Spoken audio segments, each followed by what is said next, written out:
and Mr. Kevin Coyne.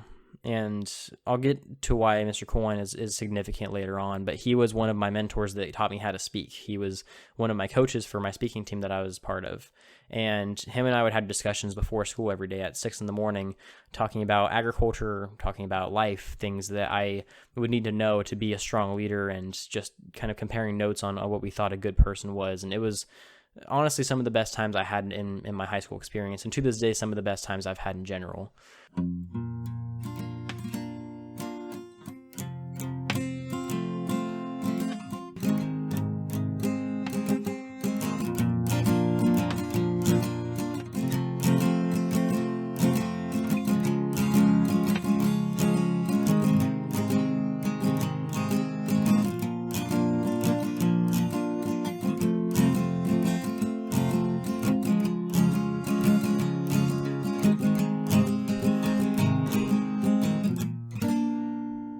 Hello and welcome to Talk Ag to Me, the podcast dedicated to improving ag literacy around the globe.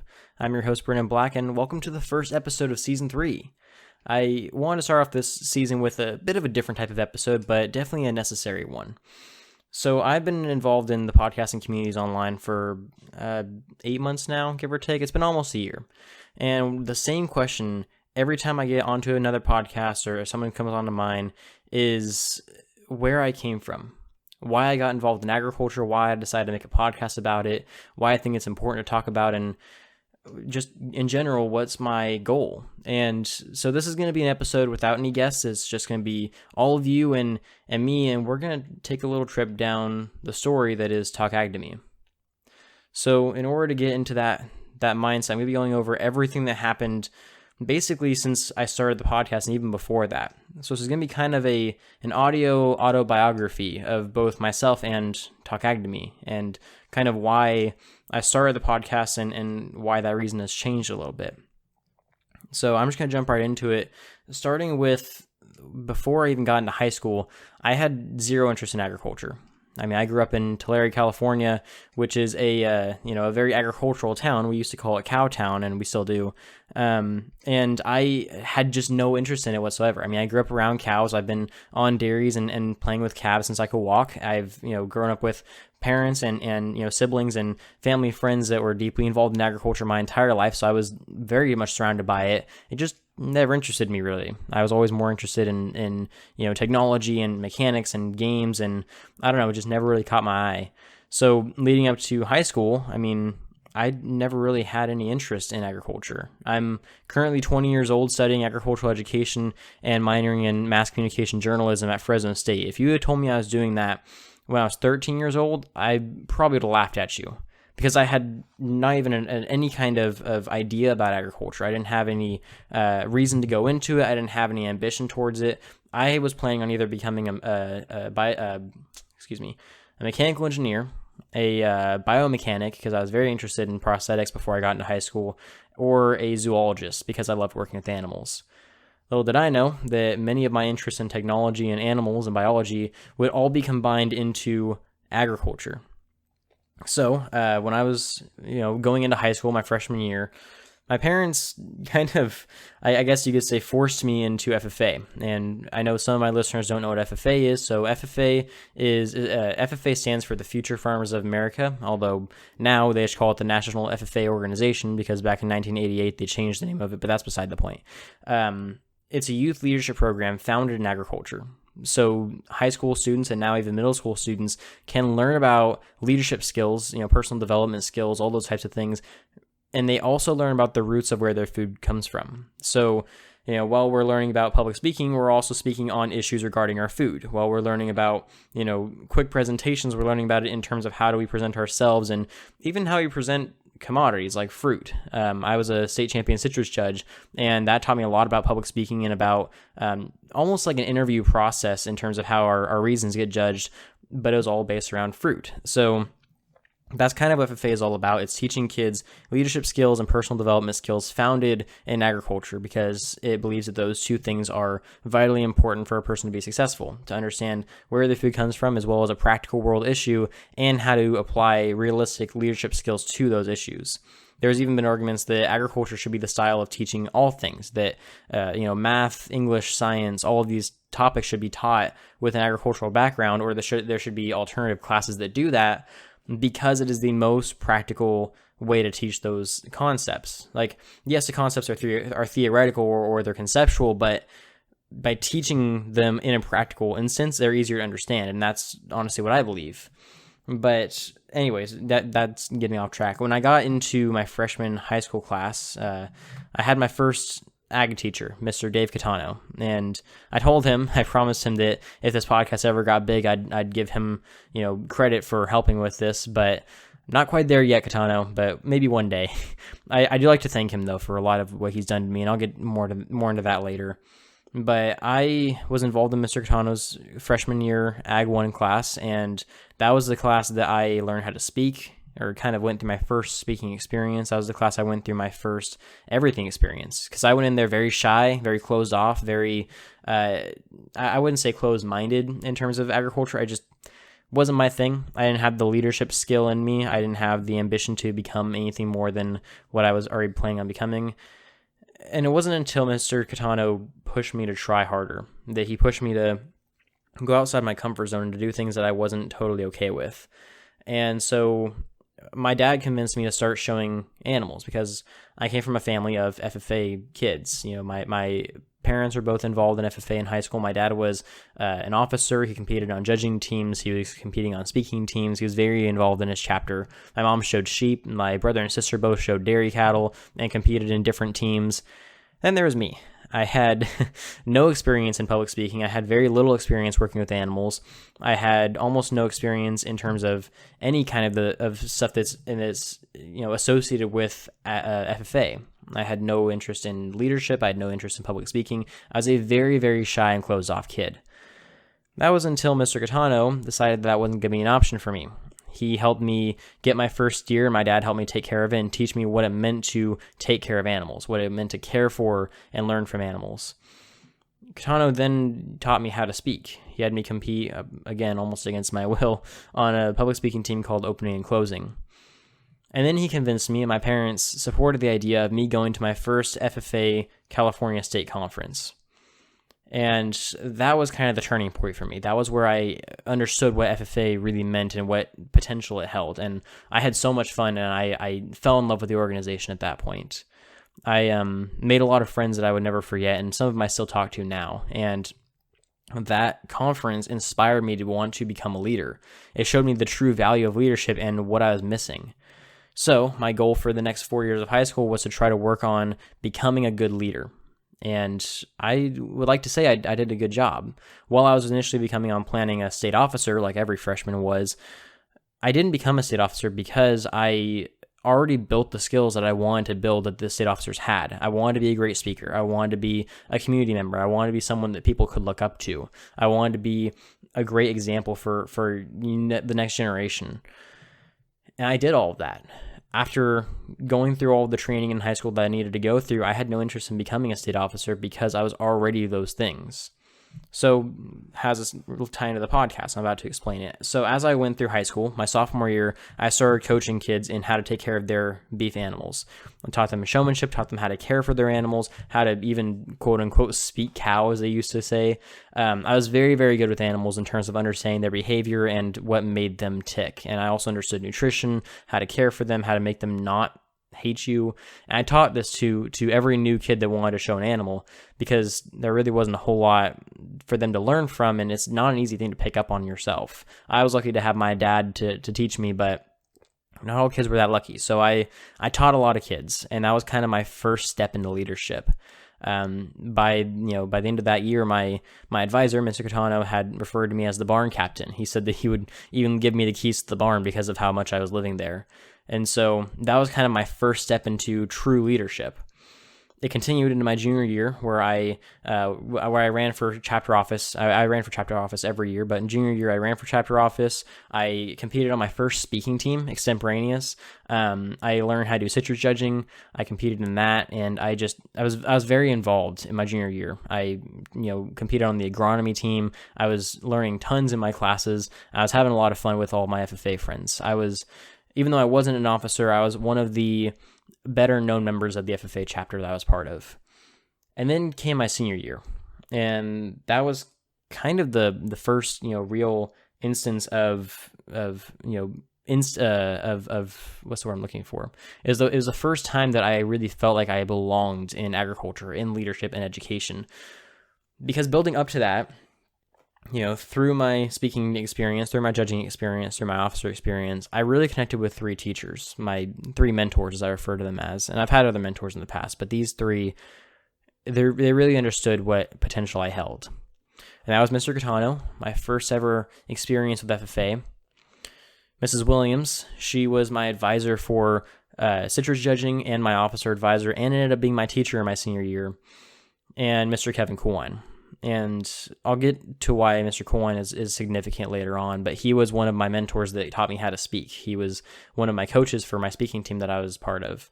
And him and I would have discussions before school every day at 6 a.m, talking about agriculture, talking about life, things that I would need to know to be a strong leader, and just kind of comparing notes on what we thought a good person was. And it was honestly some of the best times I had in my high school experience, and to this day, some of the best times I've had in general.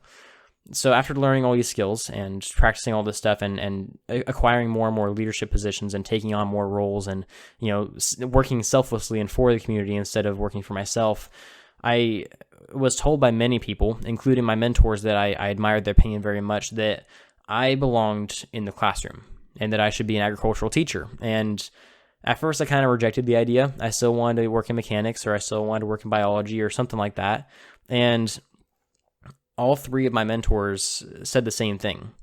They had seen how I work with those kids. They had heard how I give my speeches. They've heard how I've helped out new kids that are trying to learn things for the first time, how I've helped out my teammates and even my enemies at times.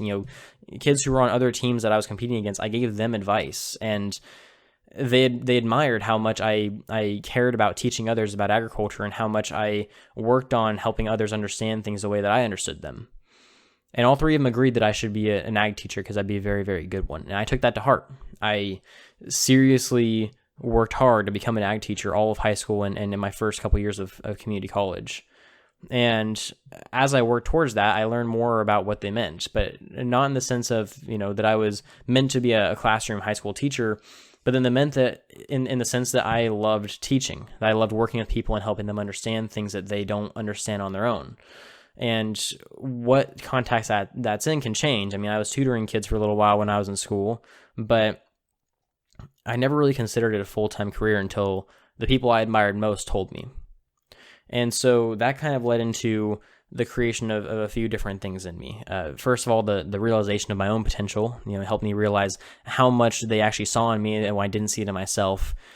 It helped me realize the skills that I didn't even think I had were there, and that I needed to be using them to their fullest potential. And all three of those worked very hard to help me understand that I'm not allowed to give up ever. It didn't matter what I was doing, they were always right there to tell me to not give up. And that if I just worked harder, I could get through. And a lot of time they were right. I mean, there were times I didn't want to work hard. There were times I wanted to give up. There were times that I thought I wasn't good enough. And then they asked me to try it one more time, and on that next try, I got it. And they were kind of the turning point in helping me understand exactly what I was meant for and exactly how much I was capable of. So as time went on, I continued to work with these three and to do some amazing things in the FFA organization. And even after graduating, I was asked to come back and help coach the speaking team that made me who I am, to help me realize what I was meant for. But more on that later. Coming into my senior year, there was a lot going on. I mean, a lot. I was getting ready to go to college. I was trying to figure out what I wanted to do in terms of, did I want to stay at home and do community college? Did I want to go straight to a 4-year? I was working on projects with the FFA organization. I was an officer at this point. I was, competing in my teams. I made it all the way to state in one state for citrus judging. I made it all the way to state for extemporaneous, and I didn't win, but I got to second round, which I thought was pretty good. And one of the biggest things was that I learned that there were a lot of younger FFA members that really looked up to me. I mean, I actually had followers. I had people that, they would see me as someone to take example from. And that was something I hadn't experienced before. It was something that I had really come to appreciate as time went on. And yeah, I coached the beef kids, and some of them looked up to me and they saw me as a mentor, which really meant a lot to me too. But it wasn't until I noticed that kids I hadn't even worked with really, really admired me. They admired my style of teaching. They admired my speaking ability. They admired how much I cared about my friends, my organization, and the kids that I was working with. And that touched my heart in ways I never thought were possible.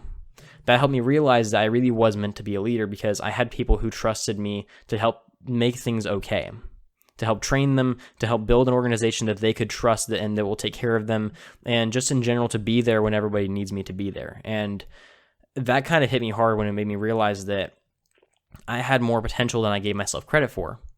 Like I told you, when I started high school, I didn't have that ambition, that drive, that motivation to really work hard or want to do anything. It wasn't until I was really pushed outside my comfort zone and until I was shown that I actually made a difference that I really wanted to help people. I mean, I've always wanted to help people, but that I knew how to and that I could, and that it was something that I would be good at. So that kind of inspired me to really want to be a teacher and to be a leader in my organization and in my community and to give back to the people who gave me so much. So this takes us to the podcast. In April of 2018, I decided to start up Talk Academy. And the reason I started up Talk Academy is because for years before that, I've been listening to agricultural podcasts. I've been listening to all kinds of podcasts, but especially agricultural ones. And I learned so much from my speaking teams and from class that I would just spout off information until it drove my mom crazy. And she actually told me that I should start a podcast because of how much I know. So that was one of the reasons I started Talk Academy. There was a few. Another one was that I was listening to podcasts and I was looking for one on agricultural education because I wanted to learn how to be a good teacher. While I was researching it, I couldn't find a single podcast on ag ed back in 2017, 2018. I looked everywhere. I could not find one. So unless I was looking in the wrong places, it didn't exist yet. So I saw that as an opportunity to create a platform where there was none. Because people need ag education. There's a distinct lack of it in a lot of school systems, and people need to learn. People need to learn how to be good teachers. They need to know information that most people don't even think about. So I started the podcast for that reason. And finally, because I was competing in these speaking teams, I was competing in these judging teams, because I was an officer, because people looked up to me, I felt an obligation to teach people about agriculture outside of the classroom. And not only that, I was also full of information I needed to vent, so I just vented it all into a microphone. But I knew I couldn't do it by myself. I needed help. So I posted a post on Instagram, and I got an immediate response from Abby. And anyone who's been listening to this podcast for a long time knows that Abby was my co-host, one of my two co-hosts.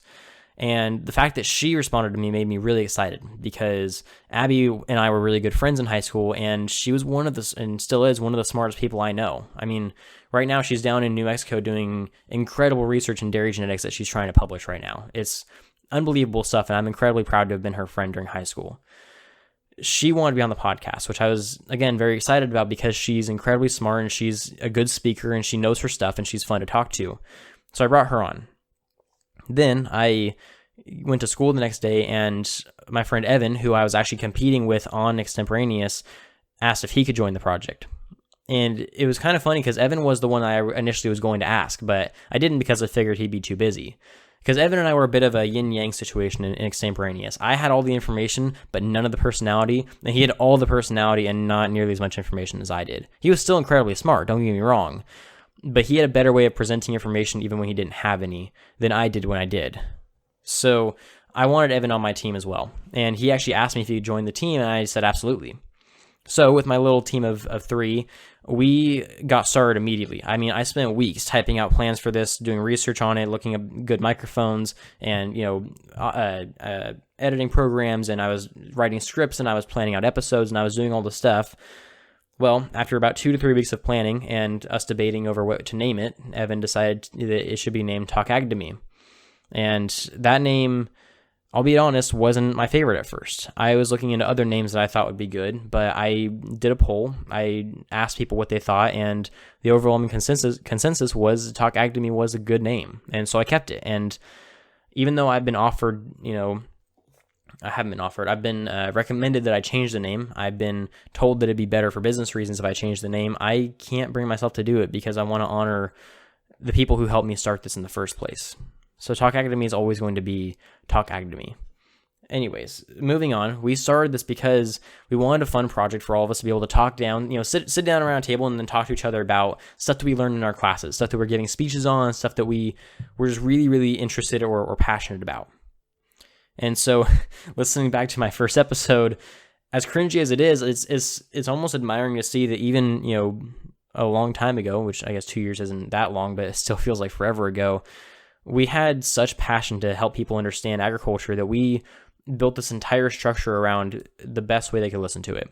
Now, of course, we were wrong, and I changed the structure a little bit as time went on, but to see that passion, to see that excitement in our eyes was just something that I missed quite a bit. And it's not that I don't feel that passion anymore. It's just that in August, so after 4 months of us recording episodes, Abby and Evan moved on.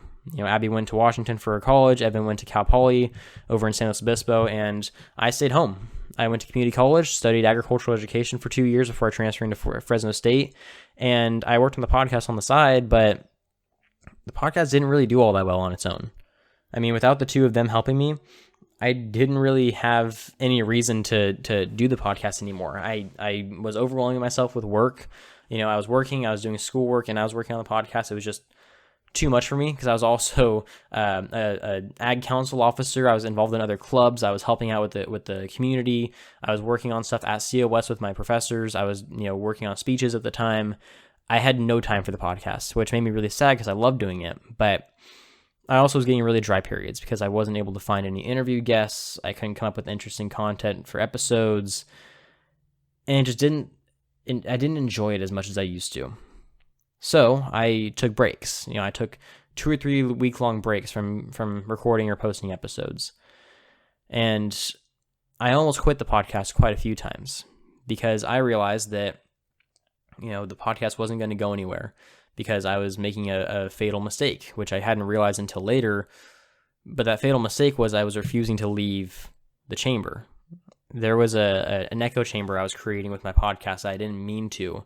I was talking to industrial professionals of agriculture, teachers, politicians, farmers, scientists, people who work closely with agriculture, and I wouldn't interview anyone that wasn't them because I wanted their information. It wasn't a mistake. It just wasn't the right content to reach the audience I was reaching for. But I don't regret that even for a second. I regret almost quitting the podcast. That was a bit tough, but I needed the break. So I did that for 2 years. I interviewed farmers. I interviewed people who I thought were qualified to discuss the information. And then I realized that my target audience wasn't reaching, or it wasn't catching what I was throwing. Because my target audience from day one has been the average consumer. I wanted people to understand things about agriculture that they typically don't hear about, to hear sides of the story that they typically wouldn't even imagine. And I was getting that. The problem was the people who needed to hear it most weren't hearing it. So I decided that it would be in the best interest of the podcast to not interview people who don't need to be interviewed, I guess.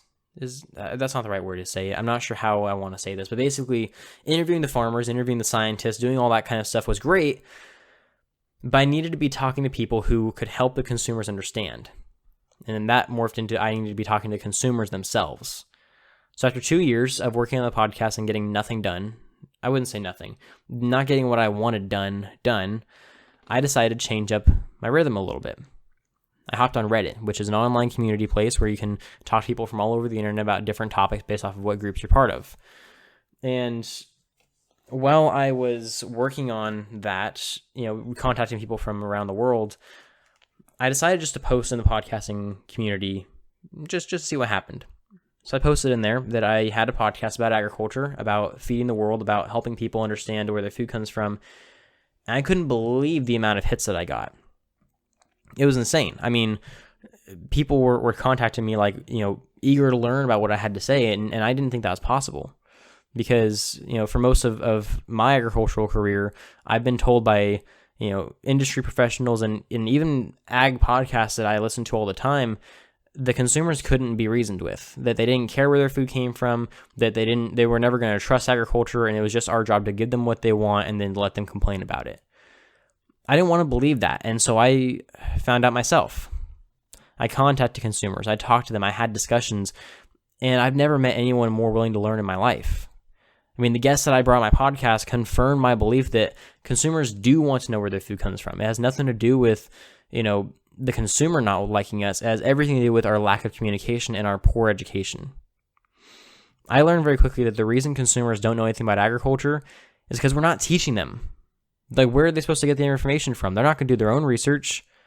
Most people don't even know to look because they don't care, But if we bring the information to them, they're a lot more likely to listen. And that's not happening.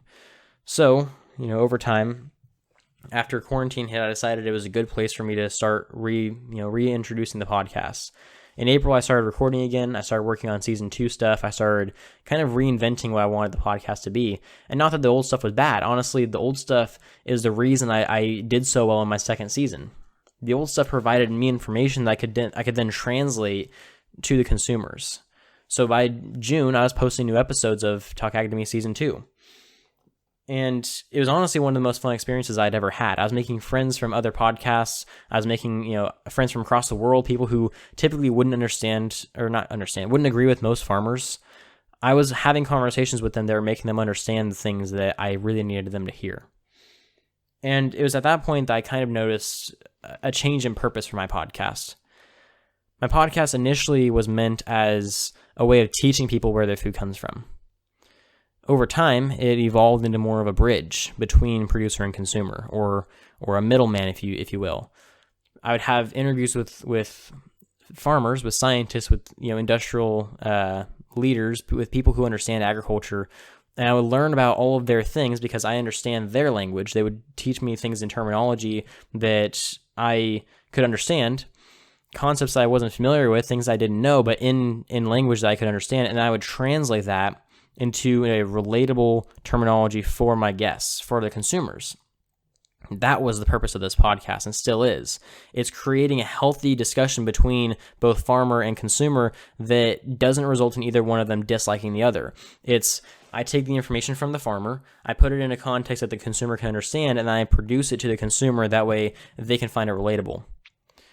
For the first time ever, we had people who are no longer looking at agriculture as an industrial, factory, terrible, abusive industry, and appreciating it for what it is. It's not just an industry, it's a lifestyle.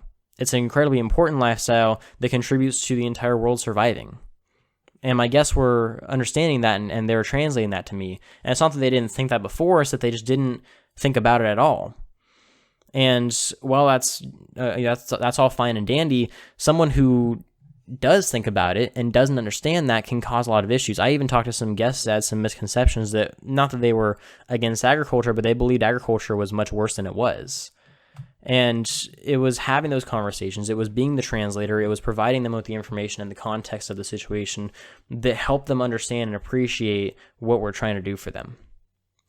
So this was kind of a big deal for me.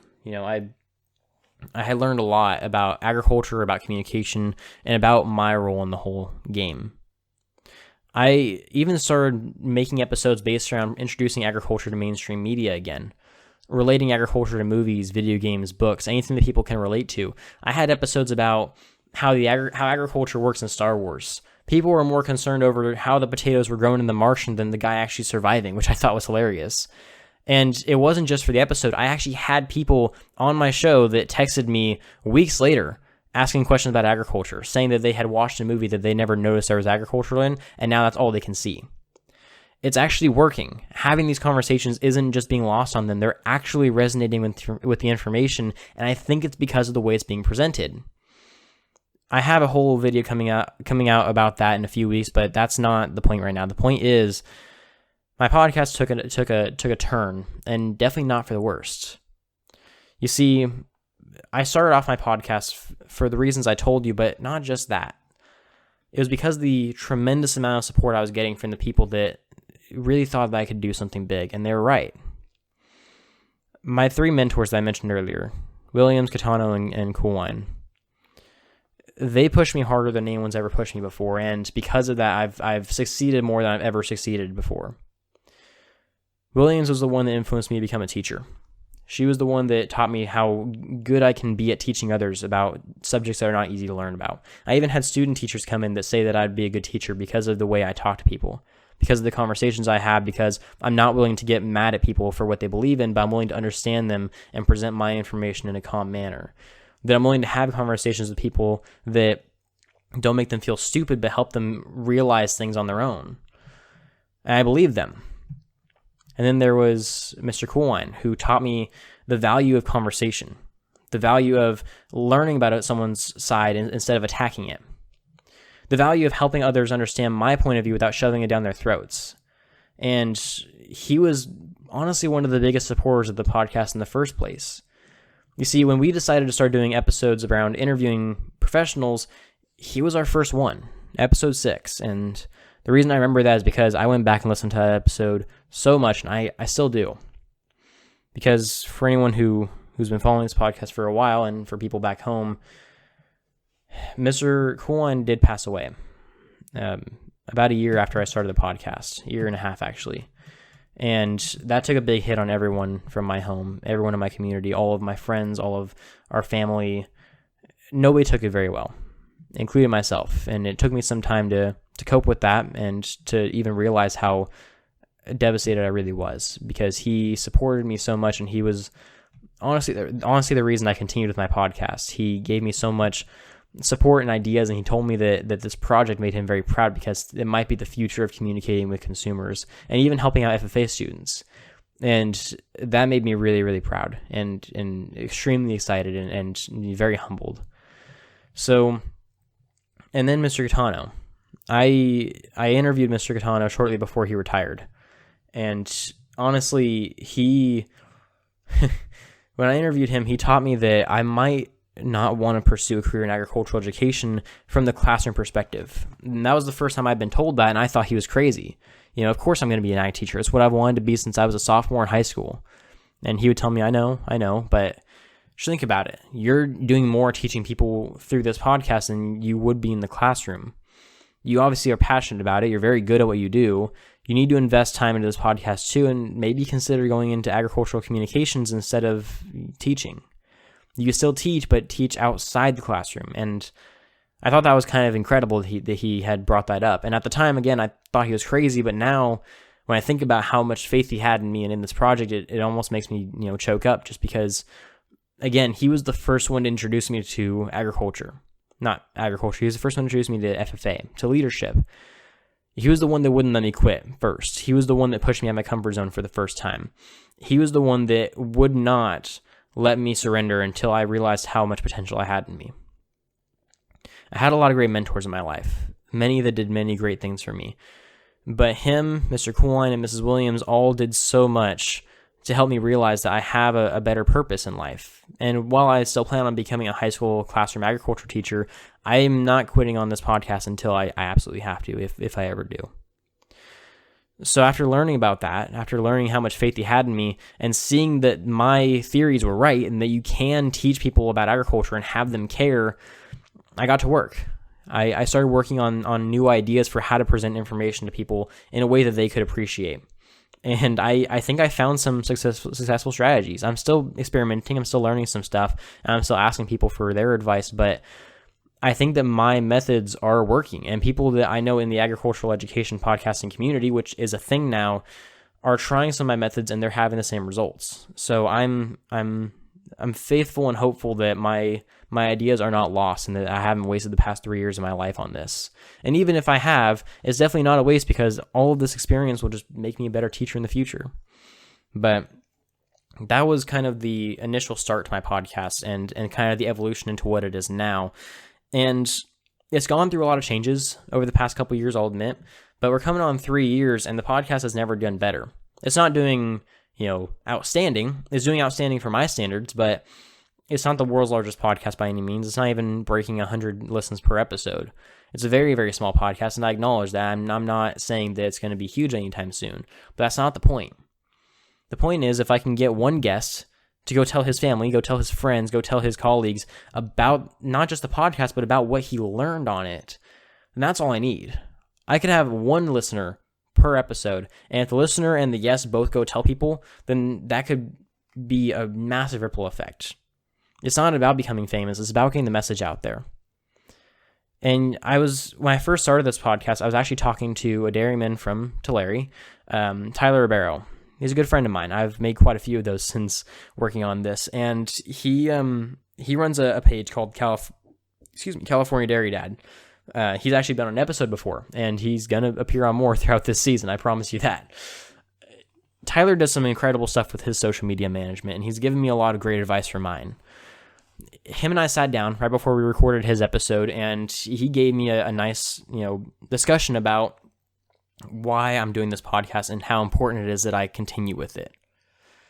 I told him about how before, I've had some great interviews. I got to interview Temple Grandin, who is an incredible industry professional, and she's a big idol of mine. I've read all of her books on animal behavior. I read her stuff on how she designs slaughterhouses. I've read her books on autism. She's an incredible woman. She was the best episode I had ever recorded in terms of rank of person.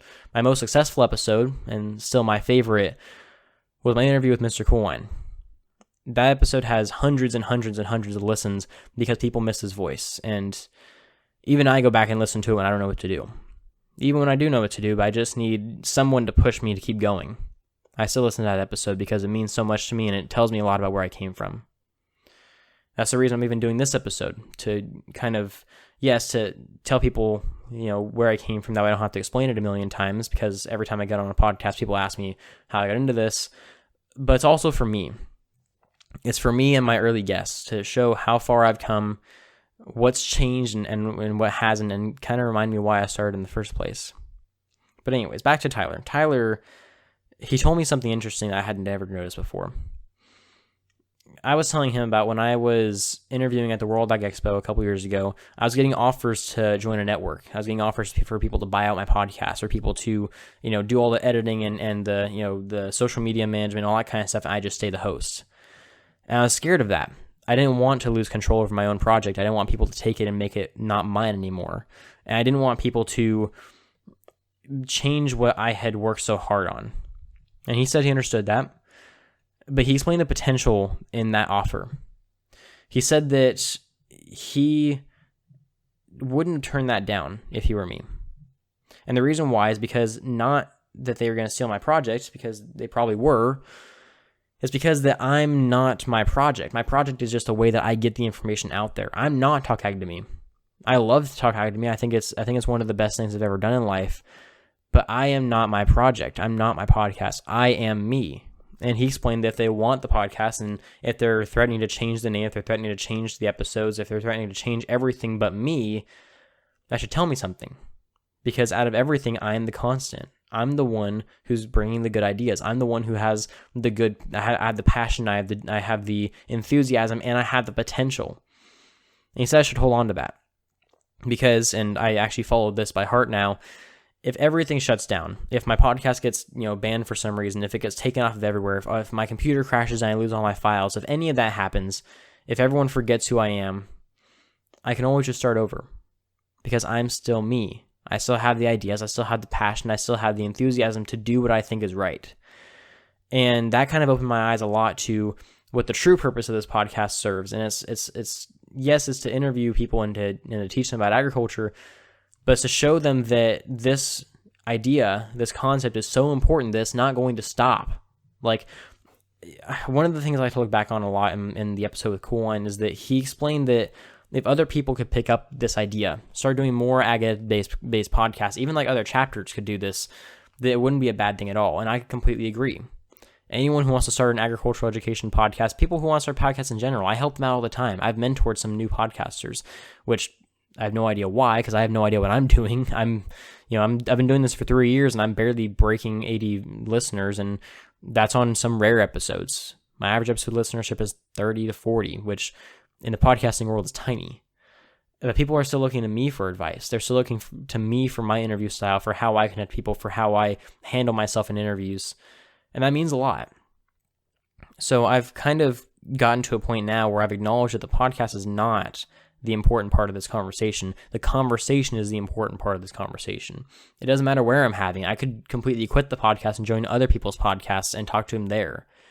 The fact is, and I learned this with Coolwine, I learned this through my own experiences, the conversation is more important than the information. Yes, it's important for true facts to be out there. It's important to make sure people understand what's actually going on in the industry. But the fact that we're even talking about it, instead of yelling at each other, instead of rejecting ideas, the fact that we're able to have a conversation, to have a civil discussion, even with people that completely disagree with us, and still learn something from it is the important part. And I learned that very quickly, that the podcast is not meant to be an educational tool. It is. That's what its original purpose was for, but the podcast is not the educational tool. I am. And the podcast is just my vessel for that. So that kind of inspired me to get to a new perspective on the podcast. And that was that, I'm not, like I mentioned earlier, I'm not working as the provider of information anymore. I'm working as the translator of information. I'm working as the one who can put the information in a way that consumers can digest it and actually enjoy it. I'm relating agriculture to things that nobody's ever imagined before. They're playing video games and they can see agriculture now because they understand what it means. They're reading labels and they're not trusting them as much as they used to because they understand that there's some misconceptions around them. They're understanding that there are issues in agriculture that are not the fault of the farmer, like food safety or like water control or food price. And all of those things are shocking revelations to some people, not so shocking revelations to other people. But at the end of the day, the conversations are being had, and that's the part that means a lot to me. So I think what's fair to say is what's next for this podcast. This being the first episode of season 3, which I'm incredibly excited about, I think that it's important that I discuss exactly what's going to be happening. So my first season was all about getting the information. My second season was about translating the information and giving it to the consumer, the original audience. This season is a combination of both and more. I'm taking to the next level in terms of ag education from a remote area. I'm going to get information from individuals in the industry. That part isn't going to change. I still enjoy doing that. But I'm going to be kicking it up a notch. I'm going to be working with other agricultural education podcasting groups. And I know I've already discussed this all in the update video, but I'm going to be creating a coalition, if you will, of agricultural education groups. And we're not going to be a network, we're not going to be a group, but we're going to work together on having a discussion and what it means to have a discussion with a consumer. What approaches should we be taking to teaching people about agriculture and other topics like that? I'm going to be live streaming with agricultural education groups as well. I'm going to be working with people. I'm going to be interviewing people like I were before. But the difference is, instead of just interviewing consumers on their general questions, I'm going to hone in on issues. I'm going to ask people specific questions and what they think about specific issues in agriculture. I'm going to even be having interviews with people that disagree with agriculture, because it's important to have that conversation and to learn about their side too.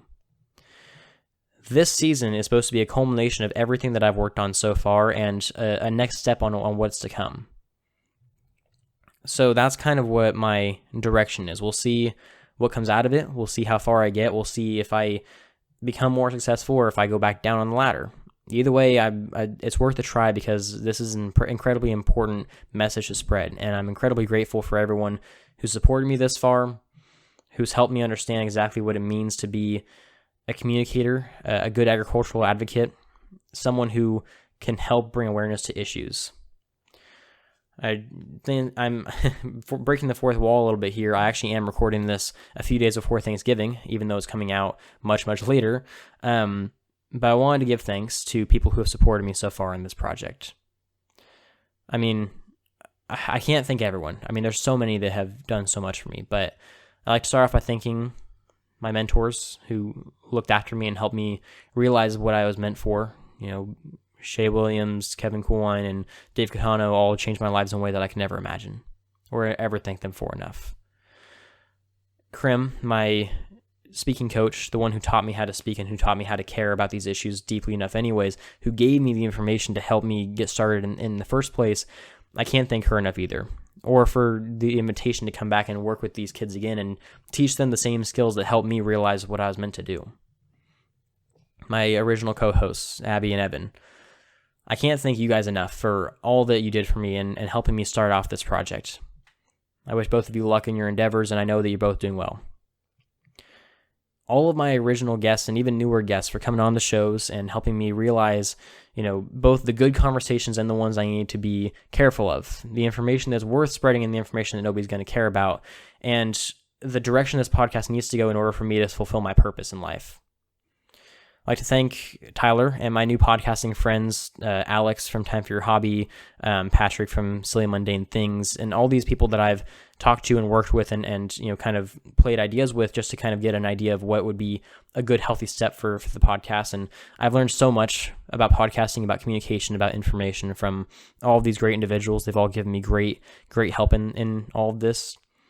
I'd like to thank my parents for always supporting this idea, and for my mom, who originally gave me the idea for the podcast. And although I ignore pretty much every bit of advice she tells me to and then end up doing it anyways, I'm very grateful for her for always standing by my side and helping me understand what I was supposed to do in life. And just so much of my support group has just been so amazing. Mr. Tebow, who not only helped me with my speaking in college, but also helped me understand that the podcast is incredibly important to what I'm doing in life. Mr. Roca, Mr. Roca, my ag education advisor here at Fresno State, advertises the podcast every chance he gets, and I'm incredibly grateful for that. But I think that it's just so great to know that people actually think I can do something with this. And like I said, I can't thank everyone because I've had so much help and support, but those are some of the big ones that have definitely pushed me as far as I've come, and I can't ever repay them enough for that. So I think that that's kind of a good stopping point for the story of Talk Ag to Me. If anyone has any more questions, I'm more than happy to answer them. If anyone wants to come on the show, please let me know. I take guests of any kind because the policy for my podcast has always been and will always be, I will never refuse a conversation about agriculture, and there are no stupid questions. So I am going to explain more about this kind of stuff in a future episode, kind of the depth of the podcast itself and what I've noticed about it. I just wanted to kind of give the timeline of where I started, where I'm going, and kind of where I'm at right now, just so for anyone who wants to know, it's there, and also for myself. So thank all of you so much for tuning in. Thank you for listening. This is the first time that I ever thought the podcast was going to reach much further than ever. I mean, when I started the podcast, I thought it might get kind of big, but not this level. I didn't think that my content would have this level of interaction with people. I never expected to make any money off of this, and technically I'm not, because I am making ad revenue and I am receiving supporter money from my one and only financial support, Faith, which again, their link is down in the description if you guys do want to support this podcast financially, but you're by no means obligated to. But yeah, Faith, whoever you are, thank you so much for your monthly subscription. And, Anchor, my sponsor, thank you so much for giving me this opportunity to put a little bit of pocket cash on my side. And really all the financial support I received goes back into this project. So if you guys support this project, I'm not pocketing any of the money. It's all going back into helping produce better content for anyone and everyone listening. So this season's all about ag education at its finest, not just the conversations, but better ways to have those conversations and better ways to improve the ag education system as it exists. Thank you all for tuning in. I really hope you're around for the ride, and I'm incredibly excited to see what this season brings us. So thanks again for tuning in. And don't forget, if you ate today, thank a farmer.